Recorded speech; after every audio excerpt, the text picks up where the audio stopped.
Hi everyone, this is Team 2. Today we shall be presenting Canada from a business perspective.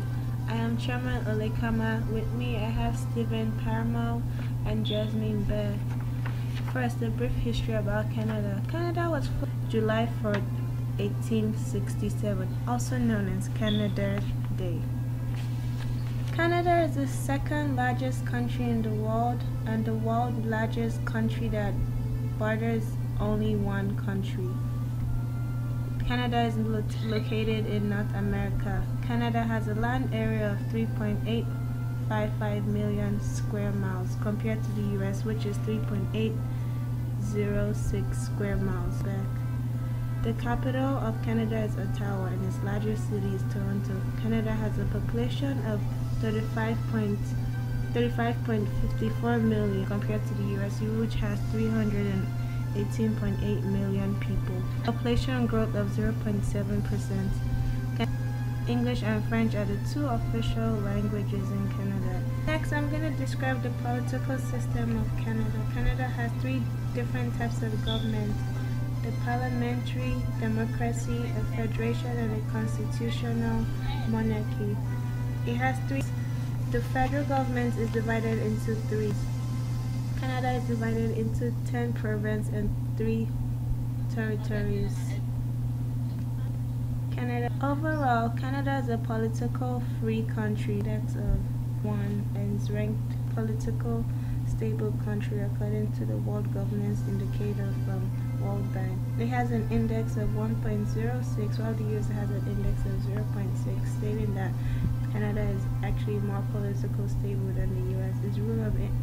Its rule of law index is 1.74, while the US has 1.54, stating that it's compared to the US. Canada's economic freedom rests on the judiciary system, which has impeccable records of independence and transparency. The government prosecutes corruption vigorously. Private property is well protected. In 2014, the Supreme Court for the first time confirmed an indigenous land title.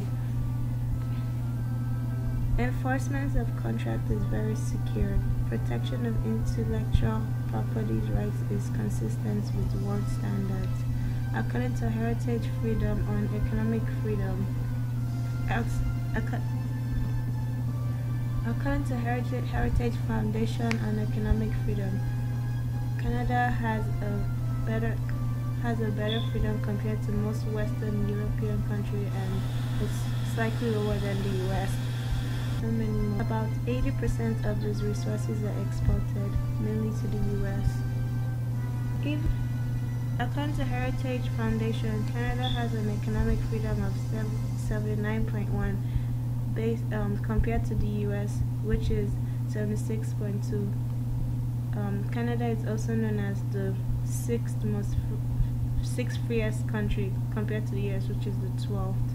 From previous years, there was a 0.7 increase due to an increased level of corruption in Canada. Currently, Canada is negotiating to become part of the Trans-Pacific Partnership for Free Trade. Since 2006, Canada has concluded free trade agreements with not less than 39 countries, bringing a total of 44, making up more than half of the global economy and representing nearly 1/4 of the world's country. Canada has a foreign direct investment flow per $1 million of 53,000, while the US has a FDI inflow of 92,000. Canada has an FDI outflow of 52,000, while the US has an FDI outflow of 336,000. The US accounts for 1/3 of the overall gain in Canada's FDI, and Europe remains the second best for Canadian direct investors. Canada has a grade C on Outward FDI Performance Index and is ranked number 10. As of 2014, Canada has an inflation rate on capital price of 1.2%, which is steady. It has a high inflation rate compared to the US of 1.6. Canada has a fairly high export rate of 31% of its GDP and an import rate of 32% of its GDP, compared to the US, which is way lower, as 13% export rate of GDP and 16% import rate. Reserves of 74 billion including gold, while the US has a total reserve of 434 billion. The currency presently used in Canada is known as the Canadian dollar. One US dollar is 1.328 Canadian dollar. The Canadian dollar has a volatility of 0.03%. I will now go over the Hofstadter's variables comparing Canada with the United States.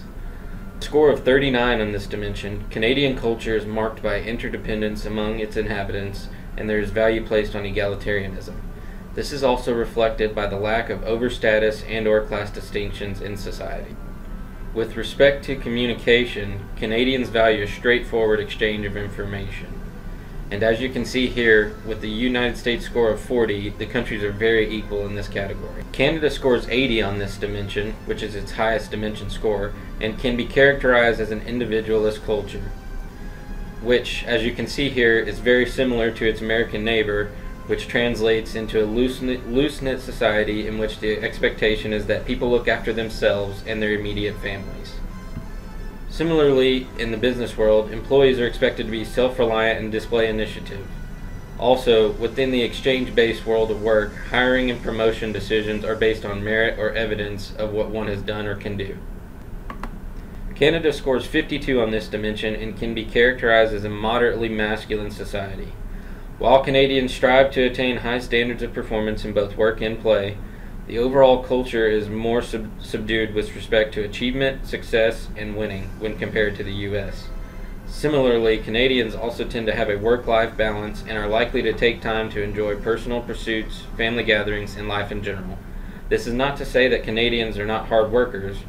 As a general rule, Canadians strive to attain high standards of performance in all endeavors.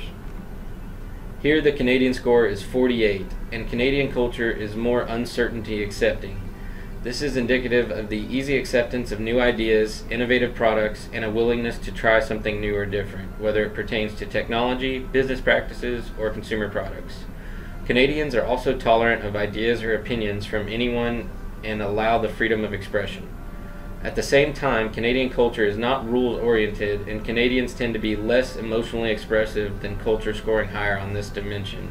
As you see here, Canada and the United States are very similar in this category. Canada's score of 36 would make this a normative society. People in such societies have a strong concern with establishing the absolute truth.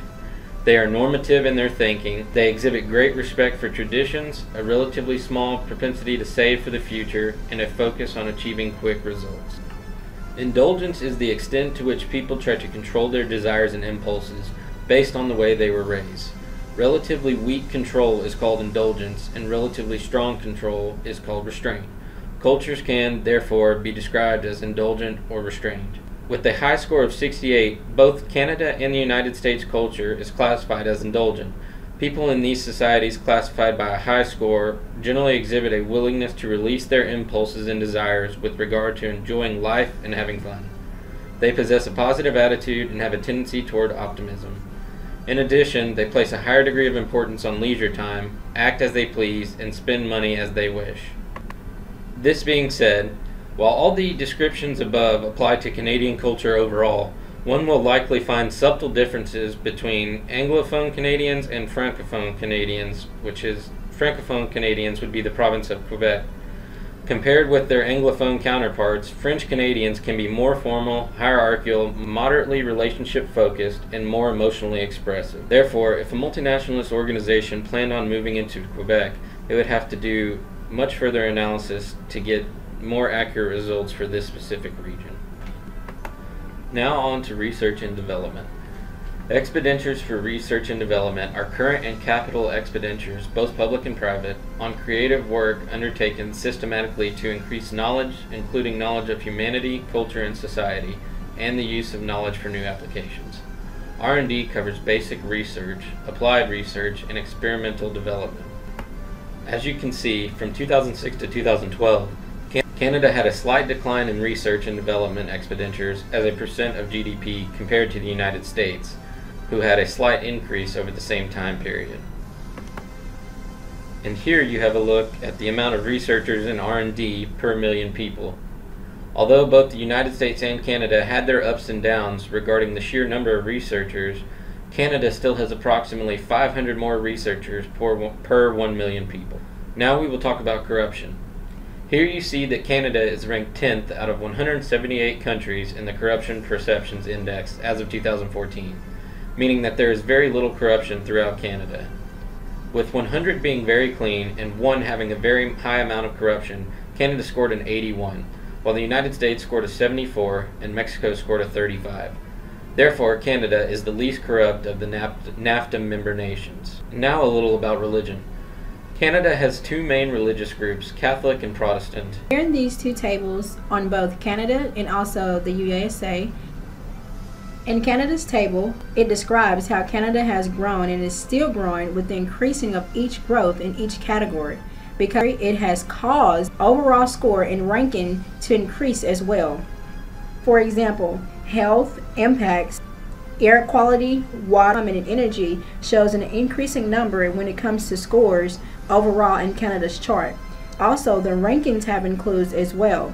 When dealing with the USA, here in relation to the USA, although the numbers are sequentially high, the growth of increasing is still maintained.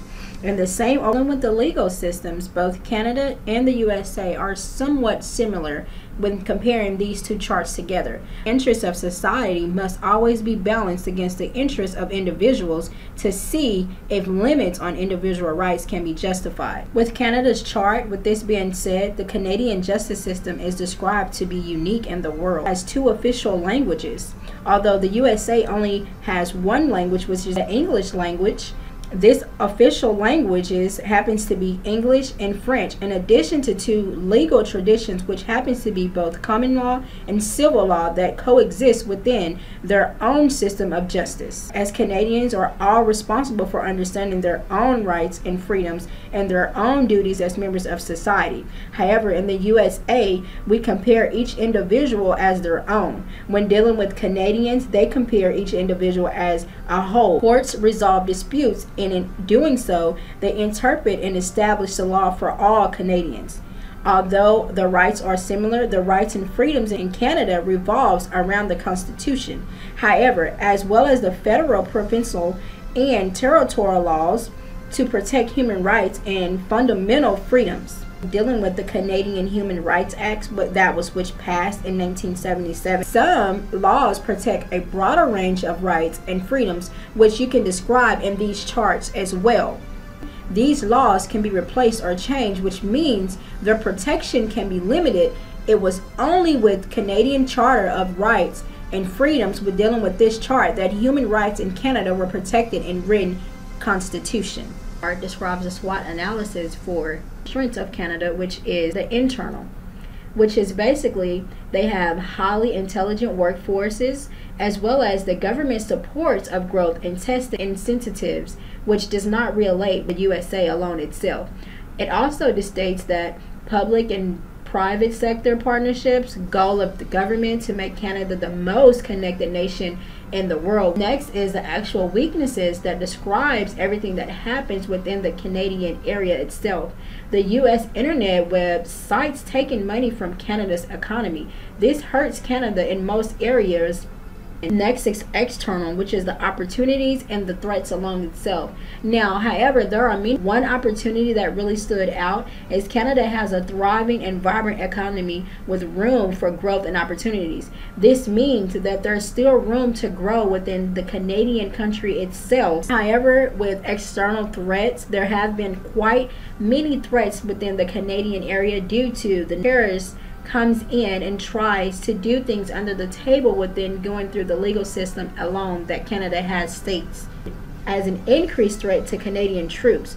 Once Canada got involved with Afghanistan alone itself, it actually hurt and put a threat to the Canadian troops. Thank you, and we hope you enjoyed this presentation presented to you by Team 2.